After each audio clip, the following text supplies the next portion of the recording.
खानाए काबा की तामीर नबी पाक सल्लल्लाहु ताला अलैहि वसल्लम के ज़माने में आपकी नबूवत से पहले किस तरह से हुई और किसने किया। और दोस्तों, जब हजर अस्वद का वक्त आया तो क्यों झगड़ा होने लगा और हर कबीले में क्यों तलवार निकाल लिए थे, ये अगर आपको जानना है तो बने रहें मेरे साथ में इस वीडियो में, जो कि इंशाल्लाह आपको पसंद आएगी। अस्सलाम वालेकुम दोस्तों।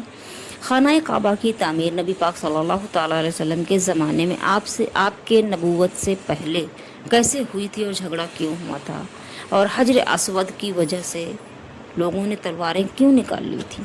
चलिए दोस्तों, आपको बयान करती हूँ, बताती हूँ मैं इस वाक़ये में। और आपसे रिक्वेस्ट करूँगी कि अगर आपने अभी तक मेरे चैनल को सब्सक्राइब नहीं किया तो आप मेरे चैनल को सब्सक्राइब कर लें दोस्तों।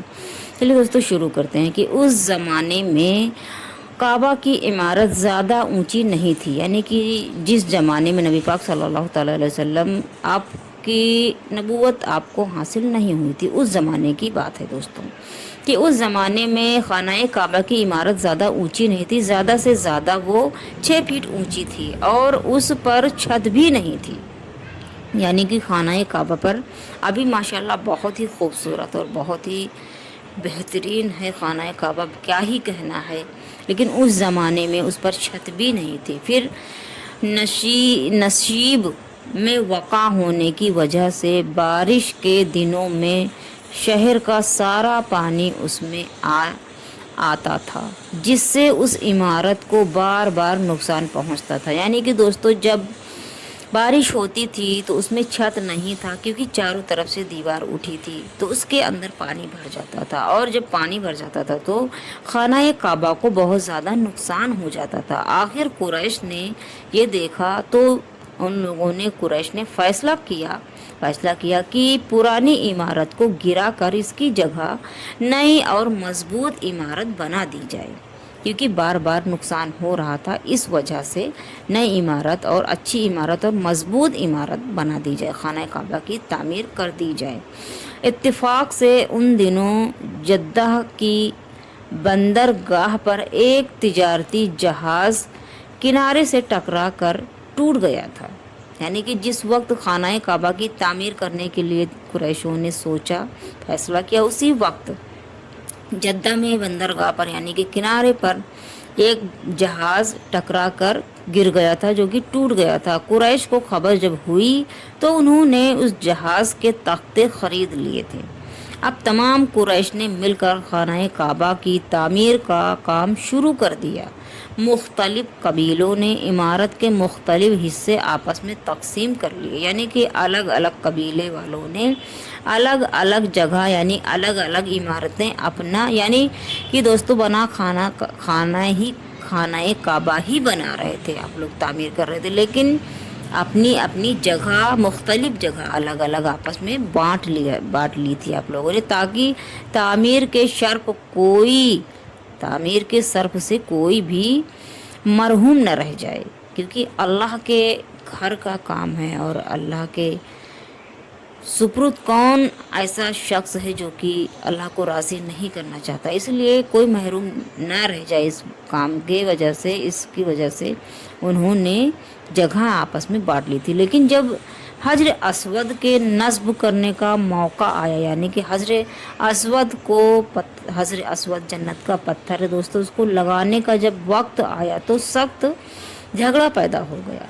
हर कबीले की ख्वाहिश थी कि ये शर्फ उसको हासिल हो, यानी कि सभी चाहते थे, हर जितने भी कबीले वाले उसमें काम कर रहे थे सभी की यही ख्वाहिश थी कि ये शर्फ उनको हासिल हो, यानी कि हजर अस्वद का पत्थर वो अपने हाथों से लगाए। ये झगड़ा इतना ज़्यादा बढ़ गया कि तलवारें म्यानों में से बाहर निकल आई। 4 रोज़ तक ये झगड़ा जारी रहा दोस्तों, सिर्फ इस वजह से कि हजर अस्वद अपने हाथों से वो लोग लगाना चाहते थे। इस सर्प को हासिल करने के लिए 4 दिन तक ये झगड़ा लगातार चलता रहा।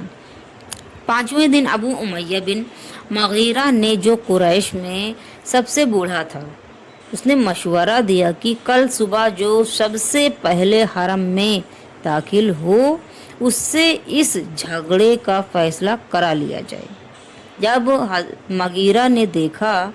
کہ بہت زیادہ جھگڑا بڑھ گیا ہے، تو اس نے سب کو ایک رائے دیا کہ کل صبح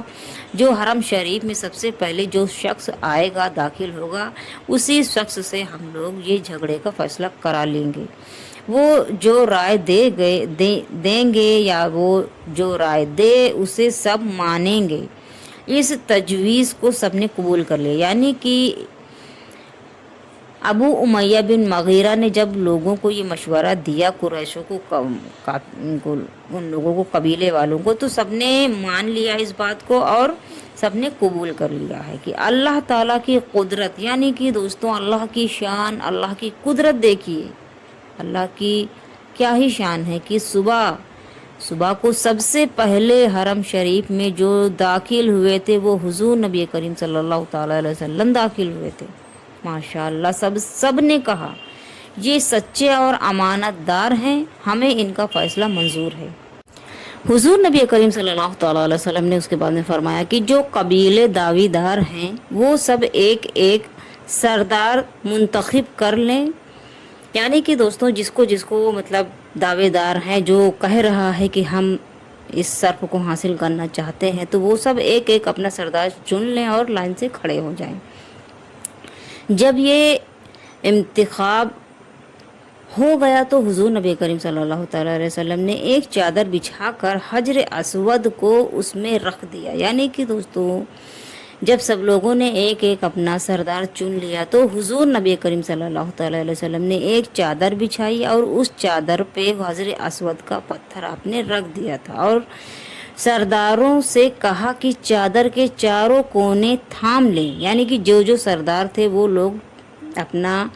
اپنا چاروں طرف چادر کے کونے کو تھام لیں اور اوپر کو اٹھائیں۔ جب چادر اس مقام تک آئی، یعنی کہ جہاں پہ حجر اسود نصب ہے، لگا ہوا ہے، جب اس مقام تک وہ چادر آئی جہاں تک حجر اسود کو نصب کرنا تھا، تو حضور نبی کریم صلی اللہ تعالیٰ علیہ وسلم نے اسے اٹھا کر نصب فرما دیا، یعنی کہ دوستو جب اس جگہ تک آ گیا حجر اسود جہاں پہ نصب ہونا تھا، لگنا تھا، تو اس کو نبی پاک صلی اللہ تعالیٰ علیہ وسلم نے اٹھایا اور اٹھا کر اپنے ہاتھ مبارک سے نصب فرما دیا۔ اس طرح ایک سخت لڑائی آپ کی بہترین تدبیر سے رک گئی، یعنی کہ آپ کے ایک بہترین فیصلے سے وہ لڑائی رک گئی، پوری طرح سے مکمل ہو گیا، وہ خانہ کعبہ تعمیر ہو گیا تھا۔ دوستو یہ تھی خانہ کعبہ تعمیر ہونے کا واقعہ جب حضور نبی کریم صلی اللہ تعالیٰ علیہ وسلم کو نبوت حاصل نہیں ہوئی تھی، یہ اس وقت کا واقعہ ہے دوستوں۔ اور دوستو اگر آپ کو یہ میری ویڈیو پسند آئی ہو تو آپ میرے چینل کو سبسکرائب کر کے میری ویڈیو کو لائک، شیئر اینڈ کمنٹس کر دیں دوستوں۔